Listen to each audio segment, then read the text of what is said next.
மாண்புமிகு உறுப்பினர் வேல்முருகன். ஒரு அரசு இந்த மண்ணில் வாழ்கின்ற அனைத்து மக்களுக்குமாக குடிசை இல்லாத தமிழகம், வீடு இல்லாத குடும்பங்கள் இருக்கக்கூடாது என்கிற உயரிய நோக்கத்தோடு மாண்புமிகு முத்தமிழறிஞர் கலைஞர் அவர்களின் பெயரில் வீடுகளை கட்டித் தருகிறோம்.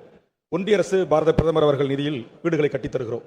ஆனால் சமீப காலமாக தமிழ்நாட்டில் ஏழை எளிய பிற்படுத்தப்பட்ட, தாழ்த்தப்பட்ட, ஒடுக்கப்பட்ட சிறுபான்மை மக்கள், விளிம்பு நிலையில் வாழ்கின்ற மக்கள் அரசு புறம்போக்குகளில் அல்லது அதை சார்ந்த நீர்நிலைகள் வாழ்கிறார்கள் என்று உயர்நீதிமன்றங்களில், உச்சநீதிமன்றங்களில் பொதுநல வழக்குகள் தொடுக்கப்பட்டு இடித்து தரமட்டமாக்கப்படுகிறது. நேற்று கூட கண்ணீரோடு நூற்றுக்கணக்கான மக்கள் அந்த அவலத்தின் குரல் இன்னைக்கு எல்லா மீடியாக்களிலும் வெளிவந்திருக்கிறது. குறிப்பாக என்னுடைய தொகுதியில் பண்டுட்டியிலும் நெல்லிக்குப்பத்திலும் 500 வீடுகள் இடித்து தரமட்டமாக்கப்பட்டிருக்கின்றன.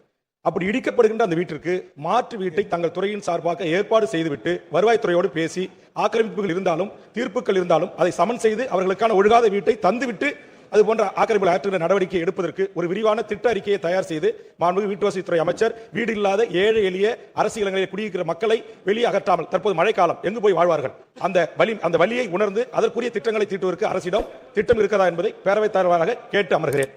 வீட்டு வசதி வாரியத்துறை சார்பாக அப்படிப்பட்ட திட்டங்களை நாங்கள் எடுத்து செயல்படுத்த முடியாது. அதற்கென்று தனியாக துறைகள் இருக்கிறது.